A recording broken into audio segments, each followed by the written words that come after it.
I weep and I have wept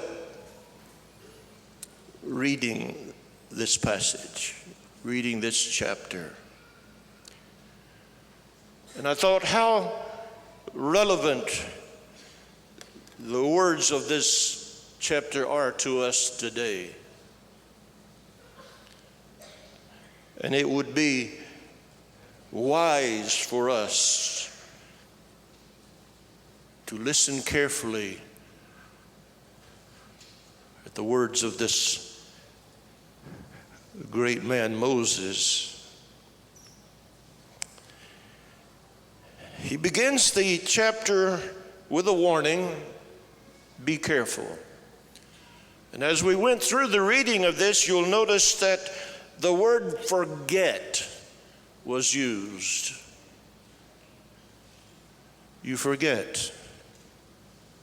You forget where your blessings came from. You forget who brought you into the land. You forget who has given you food to eat, and you simply forget. So he says, be careful about the commands that I'm giving you today, so that, and he gives three reasons here as you read it. He says, so that, number one, so that you may live. This has to do with our health and having what the body physically needs, so that you may live and increase. And that increase concept is in the broadest sense of the word, so that God will increase his blessings in your life. Your wealth, the material things, your family will be blessed. You will increase. And number three, keeping the commandments so that you may enter and possess the land.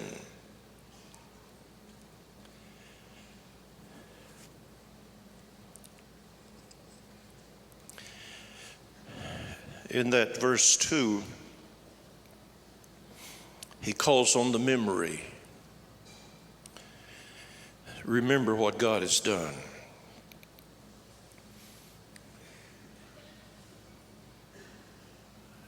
You know, there's something about us in our very basic humanness to forget the good things God has done for us. I don't know why it is. We get busy in our whirl of activities, our jobs, our educational strivings, and making money, normal daily living, but in all of the process of that, we seem to forget. And when you begin to forget the things that God has done for you, you will begin to forget God in everyday life.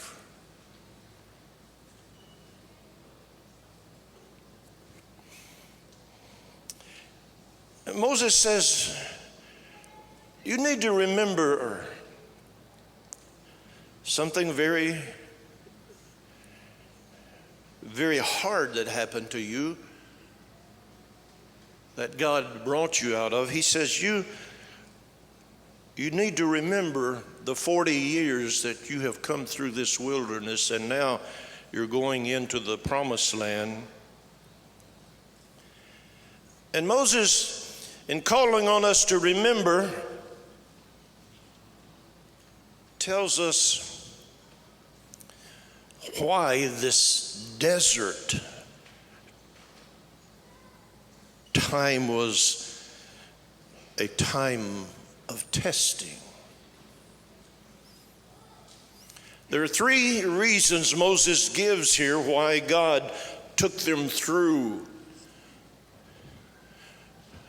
the wilderness. He first of all says that one of the things that God was doing, he was humbling you. I don't think any of us here would admit that we need to be humble. We're all humble. You just ask us. I am so humble. In fact, I think I'll write a book on how humble I am. That's the way we are. We don't tend to see the faults and the failures, the weaknesses and the mistakes.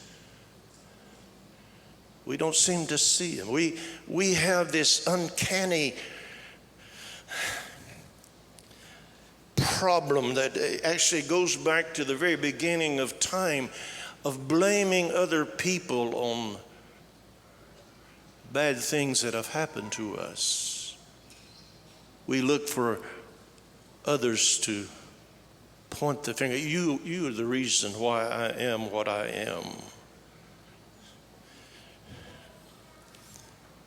Pride has always been a problem. It is the very thing that caused Satan, who was called Lucifer, to be cast out of heaven. It was pride.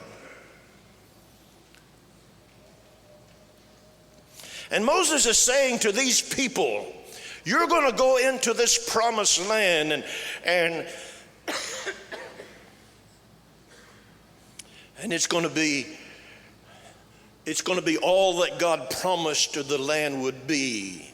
A land flowing with all the needs that you have. And you will build homes, and your vineyards and your gardens will flourish, and your flocks and your gold and silver will increase, and you'll live in abundance.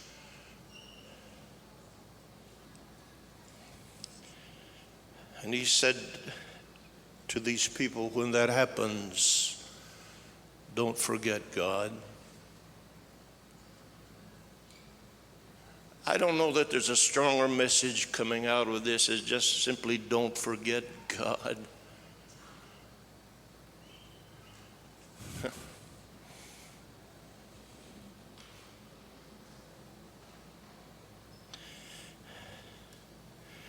There's something very dangerous, I suppose, I don't know what other word to use, about the affluent life and our just being surrounded with material blessings and just having everything handed to us, and we've got money and there's no problems and everything's great. My health is good, and I've got a good job. I've got money. My kids, everything is just great. And dangerously in that process of looking at the greatness and the way that God has blessed us, which is not wrong, but when we get to looking at it, we have the tendency simply to forget how much we need God. Because we seem to have everything at our fingertips.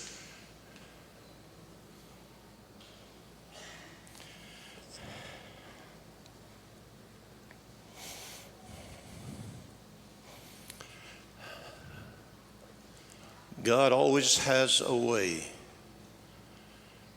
to get our attention when we have the tendency to forget Him.